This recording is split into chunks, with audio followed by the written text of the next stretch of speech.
mengalami kesulitan yang luar biasa. Pada saat Israel mengalami kelaparan, Ibu Naomi berpikir lebih baik tinggalkan negeri ini, menuju ke tempat yang lebih baik, yang dianggap lebih baik waktu itu, yaitu pergi ke Moab bersama dengan suaminya. Ada yang tahu nama suaminya Ibu Naomi? Ada. Siapa nama suaminya? Elimelek. Elimelek. Iya.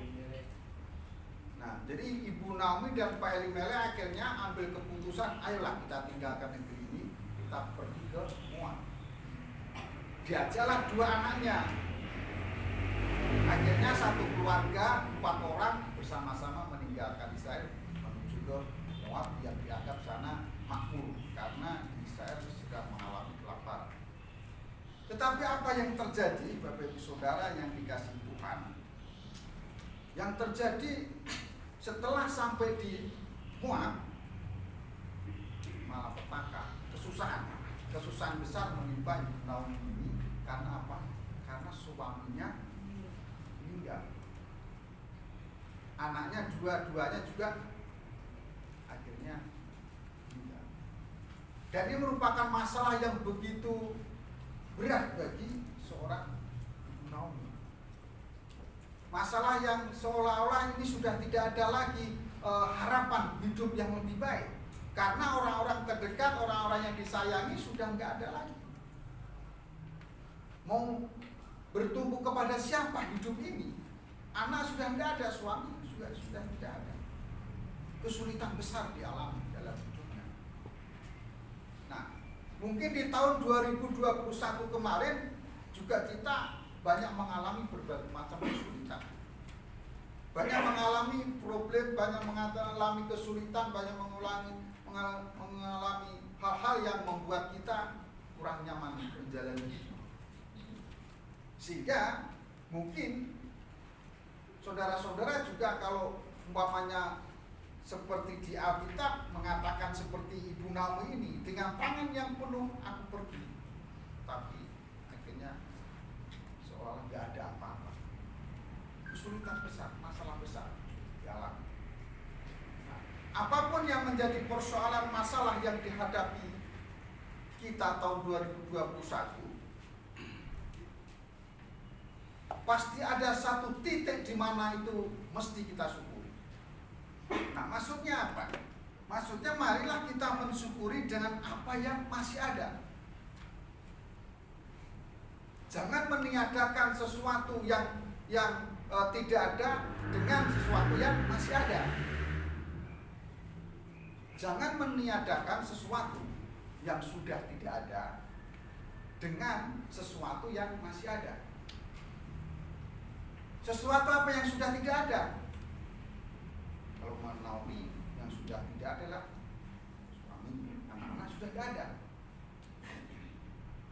Tetapi di dalamnya masih ada anak menantunya dua. Masih ada kan? Jadi walaupun seolah-olah ini sudah tidak ada lagi apa-apa, ternyata masih ada sesuatu yang ada. Termasuk di dalamnya adalah Ruth, yang notabene-nya dia seorang perempuan yang menjadi teladan hidup bagi para wanita, tentang kesetiaannya, tentang kerja kerasnya, dan tentang kebaikan hatinya. Dia lupakan itu. Naomi lupakan sesuatu yang masih ada karena kehilangan banyak hal yang tadinya ada menjadi tidak. Makanya melalui pembacaan firman Tuhan hari ini, kita mencoba untuk mengerti sebenarnya apa yang harus kita petik dari nasihat kitab Rut ini, yaitu jangan pernah meniadakan sesuatu yang ada karena sesuatu yang tidak ada. Sesuatu yang tidak ada sudah hilang semua, anak, suami. Oleh karena itu, mensyukuri sesuatu yang masih ada adalah kewajiban bagi kita. Karena di dalam diri kita, walaupun banyak masalah, banyak persoalan, banyak kekurangan, jangan pernah lupa masih tetap ada sesuatu yang cukup berarti di dalam kehidupan kita.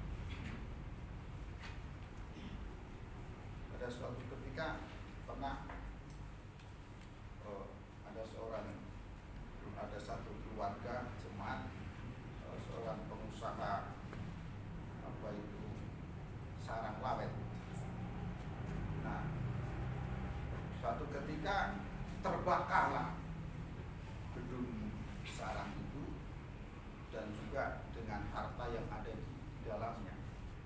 Bahkan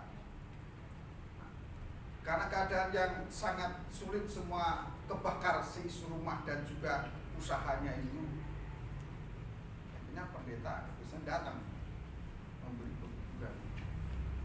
Bapak pengusaha ketika melihat pendeta datang, dia teriak, "Pak Pendeta, sudah mau bagaimana lagi ini? Semua sudah ludes yang ada di saya. Gak ada sedikit pun yang saya harapkan lagi. Semua sudah ludes." Pendeta katakan, "Ya, kalau itu kedatangan saya ke sini berbelasungkawa atas ketidakadaan yang ada pada Bapak. Saya ikut berbelasungkawa karena istri Bapak sudah meninggal." "Oh tidak, Pak," kata beliau, "itu saya belum meninggal."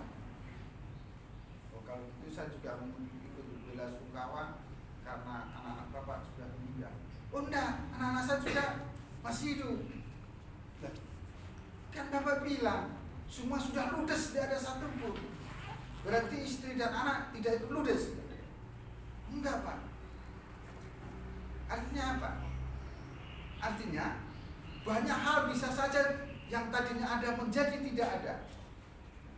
Tetapi dalam ketidakadaan yang kita anggap semua sudah ludes itu, pasti di situ masih ada sesuatu yang bisa kita harapkan dan ada sesuatu yang bisa dipakai Tuhan untuk melakukan perkara-perkara besar, termasuk yang dihadapi oleh suami, anak-anak pergi, kelaparan pula. Tapi Tuhan itu baik. Dan Naomi tidak pernah memikirkan bahwa dia akan menjadi ibu mertua yang anak-anaknya ternyata melahirkan keturunan orang-orang besar, termasuk Raja Daud. Raja Daud keturunan dari Ruth. Ruth adalah menantu Naomi. Karena setelah setelah Ruth ditinggal mati oleh anaknya Naomi, dia menikah lagi dengan Obed. Dia menikah lagi dengan Boaz, pengusaha gandum itu, dan punya anak Obed. Nah, dari Obed lah, dari keturunan di sana ada Raja Daud dan termasuk akhirnya Tuhan Yesus Kristus dari garis keturunan itu. Nah, walaupun Naomi memiliki banyak kesusahan, kesulitan, bahkan dia mengatakan bahwa dengan tangan yang penuh aku pergi, tetapi dengan tangan yang kosong Tuhan memulangkan aku. Seorang putus asa tiba. Dan karena itu jangan pernah tidak mensyukuri dengan apa yang masih ada. Karena separah-parah apapun masih tetap ada sesuatu yang sangat berarti di dalam diri kita semua. Karena itu orang akan sulit untuk keluar dari kesulitan ketika dia tidak bisa mensyukuri dengan apa yang masih ada. Nah, Bapak Ibu Saudara yang dikasihi Tuhan, masih banyak yang Bapak Ibu Saudara punya dalam diri Bapak Ibu Saudara. Oleh karena itu jauhkanlah sikap yang menggerutu, sikap yang putus asa, sikap yang gampang menyerah, sikap yang mudah mundur. Karena dalam diri Bapak Ibu Saudara penuh dengan potensi-potensi yang dipakai Tuhan untuk melakukan perkara-perkara besar. Karena itu termasuk saudara-saudara yang mahasiswa yang kemarin sudah diakhiri orientasi ospek, saudara-saudara jangan pernah melihat, oh saya tidak punya apa-apa. Tapi lihatlah, banyak hal yang masih berarti di dalam kehidupan saudara-saudara yang bisa dipakai Tuhan untuk melakukan hal-hal yang mustahil menjadi kenyataan. Tentu jangan pernah meniadakan sesuatu yang ada dengan sesuatu yang sudah tidak ada. Tuhan memberkati.